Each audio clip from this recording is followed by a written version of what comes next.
চায়ের সাথে খাবার জন্য অল্প খিদে পেলে বা বাচ্চাদের বায়না সামলাতে এই রেসিপিটাকে কিন্তু বাড়িতে বানিয়ে রাখতে পারো। আজকে আমি তোমাদের সাথে আটা দিয়ে এই বিস্কিট রেসিপিগুলো শেয়ার করব। ঘরে থাকা অল্প উপকরণ দিয়ে এই বিস্কিটগুলো বানিয়ে নিতে পারবে। আর এই বিস্কিটগুলো বানানোর জন্য কোনো রকমের কিন্তু বেক করতে হবে না, এগুলো তেলে ভেজেই বানিয়ে নিতে পারবে। আর বানানো খুবই সহজ, খেতে কিন্তু দারুণ হয়, একটা দুটোতে কিন্তু মন ভরবে না। আর এই বিস্কিটগুলো বানিয়ে অনেক দিন পর্যন্ত কিন্তু রেখে দিতে পারো। তো চলো দেখে নেওয়া যাক আমার আজকের রেসিপি। নমস্কার বন্ধুরা, আমি চৈতালি, আমার রান্নাঘরে সবাইকে ওয়েলকাম জানাচ্ছি। শুরু করছি আজকের রেসিপি। আটার এই বিস্কিটগুলো বানানোর জন্য সবার প্রথমে এখানে আমি নিয়ে নিচ্ছি একটা বোলের মধ্যে 1 কাপ আটা। মেজারিং কাপ না থাকলে যে কোনো কাপ বা বাটি মেপে নিতে পারো। সাথে দিয়ে দিচ্ছি 1/2 কাপ সুজি।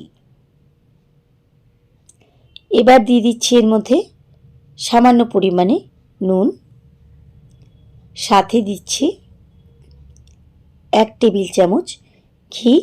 এটা ভালো ময়ামের জন্য, এতে বিস্কিটগুলো কিন্তু খুব খাস্তা তৈরি হবে।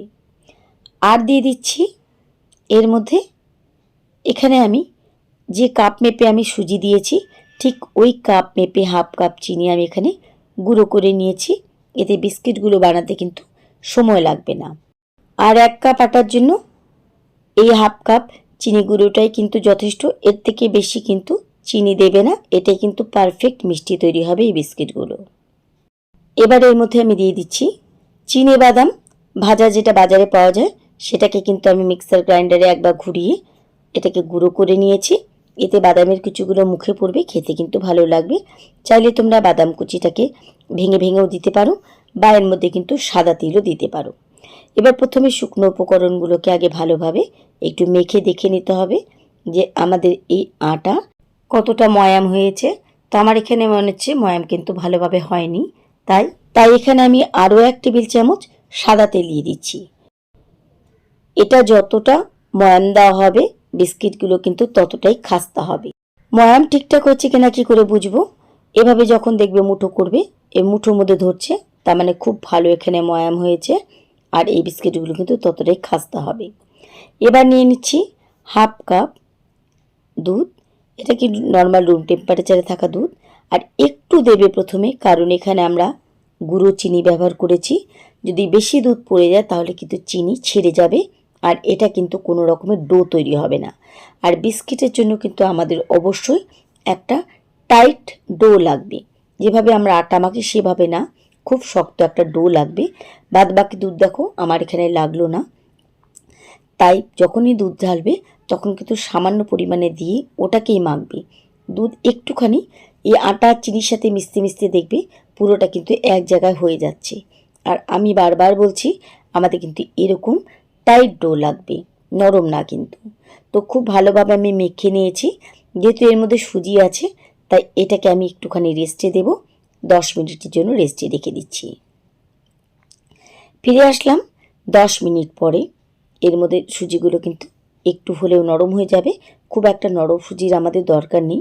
এবার আমি এই ডো নিয়ে নিচ্ছি, আর নিয়ে কিছুক্ষণ প্রথমে একটুখানি এভাবে লম্বা লম্বা করে মথে নিচ্ছি। আর এইভাবেই হাত দিয়ে একটু লম্বা লম্বা করে এটাকে কিন্তু আমি একটা লম্বা রোল বানানোর চেষ্টা করছি। তোমরা তোমাদের ইচ্ছে মতন এই বিস্কিটগুলো শেপ দিতে পারো, তবে আমি কিন্তু এভাবে লম্বা লম্বা করে নিচ্ছি। দেখো, যেভাবে হাত দিয়ে দিয়ে একটু একটু করে নাড়িয়ে নাড়িয়ে এটাকে লম্বা করে নিচ্ছি। এতে বিস্কিটগুলো কিন্তু মাঝারি সাইজ হবে আর অনেকগুলো তৈরি হবে। এভাবে লম্বা রোলের মতন আমি বানিয়ে নিলাম। দিয়ে ওপরে একটুখানি এভাবে চেপে চেপে একটু চ্যাপটা মতন করে নিতে হবে, যেন বিস্কিটগুলো দেখতে একটু ভালো লাগে।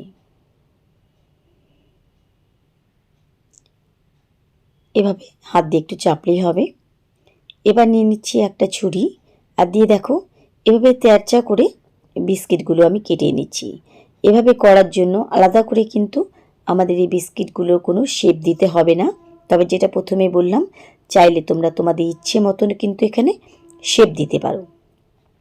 এভাবে আমি তেরচা করে পুরো রোলটাকে কেটে নিচ্ছি। একবার বাড়িতে এই রেসিপিটাকে ট্রাই করার অনুরোধ রইল। একবার বানিয়ে নেওয়ার পরে এটা কিন্তু তোমরা ইচ্ছে করে নিজে থেকেই বারবার বানাবে। বাচ্চা থাকলে তো ঘরে খাবার বানিয়েই রাখতে হয়, বা এমনি আমরা বড়রাও কিন্তু মাঝে মাঝে এটা ওটা খেতে ইচ্ছে করে, তখনও কিন্তু খেতে পারো। দেখো ওপরের সারফেস কি সুন্দরভাবে মনে হচ্ছে যেমন আমরা টোস্ট বিস্কিট খাই ঠিক তেমনভাবে শেপ চলে এসেছে। তো একটুখানি হাত দিয়ে এভাবে সুন্দর করে আমি শেপ দিয়ে দিচ্ছি। এভাবে প্রত্যেকটা বিস্কিট দেখো কি সুন্দরভাবে কেটে বেরিয়ে এসছে। আর বাদাম কুচি দেওয়ার জন্য এটা কিন্তু খেতে দারুণ লাগে। তোমরা চাইলে বাদাম কুচির জায়গায় কিন্তু এখানে সাদা তিলও দিতে পারো। তো এভাবে আমি বিস্কিটগুলো প্রথমে কেটে একটা প্লেটে সাজিয়ে নিলাম। এবার চলো বিস্কিটগুলো ভেজে নিই। বিস্কিটগুলো ভেজে নেওয়ার জন্য কড়াইতে নিয়েছি আমি তেল। তেল প্রথমে হালকা একটু গরম হতে দিচ্ছি, কারণ একদম ঠান্ডা তেলে বা খুব গরম তেলে কিন্তু এই বিস্কিটগুলো দেওয়া যাবে না। আর একসাথে অনেকগুলো ভাজা দরকার নেই, অল্প অল্প করে ভাজবে, এতে বিস্কিটগুলো কিন্তু খুব সুন্দরভাবে ভাজা হবে। এবার প্রথমে কিন্তু এই বিস্কিটগুলোকে নাড়াঘাটা করার দরকার নেই, তেলের মধ্যে ছেড়ে দিয়ে 2 মিনিটের মতন তেলে রেখে দেবে।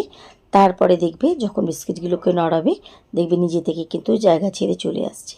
আর যতক্ষণে না বিস্কিটগুলো দুদিক পিঠে ভালো কালার ধরছে, ততক্ষণে কিন্তু বিস্কিটগুলো ভাজতে হবে। ভাজতে ভাজতে এক পর্যায়ে নিজেরাই বুঝতে পারবে যে বিস্কিটগুলো কি সুন্দরভাবে খাস্তা হয়ে গেছে। তো আমি আস্তে আস্তে করে এই বিস্কিটগুলোকে উল্টে দিচ্ছি, যেন কোনো রকমে এর শেপ নষ্ট না হয়। আর এই বিস্কিটগুলো হালকা গরম তেলে ভাজার জন্য কিন্তু এগুলো খাস্তা হবে, তাই কখনো ঠান্ডা তেলে বা একদম খুব গরম তেলে কিন্তু বিস্কিটগুলো ছাড়বে না। তো এক পিঠে কিন্তু হালকা কালার ধরে এসছে, আর পরের পিঠে কালার ধরতে কিন্তু বেশি সময় লাগে না। 2 মিনিটের মতো সময় লাগে এই বিস্কিটগুলো ভাজতে। একটু বারে বারে করে উল্টে পাল্টে দিলে পরে কিন্তু এর মধ্যেই বিস্কিটগুলো খুব সুন্দরভাবে কালার ধরে মুচমুচে হয়ে যায়। তো দেখতে পাচ্ছ দু পিঠে কিন্তু খুব সুন্দর করে কালার ধরা শুরু হয়ে গেছে। আমি বারবার করে উল্টে পাল্টে দিচ্ছি, যেদিকে যেদিকে কালার হয়নি ঠিক এভাবে ভাজবে। তো এবার কিন্তু বিস্কিটগুলো আমার দু পিঠে খুব সুন্দরভাবে কালার ধরে গেছে। এর থেকে বেশি কিন্তু আর বিস্কিটগুলোকে আমি ভাজবো না, কারণ এগুলো কিন্তু কড়াইতে খুব খাস্তা হয়ে গেছে। এবার আমি এই বিস্কিটগুলোকে তেল ঝরিয়ে তুলে নিচ্ছি। দেখলে তো এই বিস্কিটগুলো বানানো কতটা সহজ। প্রথম লটে বিস্কিটগুলো আমার ভাজা হয়ে গেছে, ঠিক এভাবে আমি বাদ বাকি বিস্কিটগুলোকে একইভাবে বেজে নিচ্ছি। আমার সব বিস্কিটগুলো এখানে ভাজা হয়ে গেছে। তো কেমন লাগলো আমার আজকের রেসিপি? চা দিয়ে খেতে কিন্তু দারুণ লাগে, চা ছাড়াও কিন্তু এমনি এমনিও এই বিস্কিটগুলো খেতে খুব ভালো লাগে।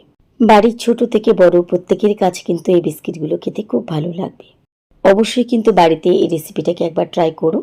আর কেমন লাগলো আমার আজকের ভিডিও যদি একটু ভালো লেগে থাকে, তাহলে রেসিপিতে একটা লাইক করে দিও, আর সবার সাথে কিন্তু শেয়ার করতে ভুলো না। তাহলে আজকের মতো সবাইকে ধন্যবাদ জানিয়ে এখানেই বিদায় নিচ্ছি। ফিরে আসবো আবার অন্য কোনো রেসিপির সাথে অন্য কোনো দিন। সে পর্যন্ত সবাই খুব ভালো থেকো, সুস্থ থেকো।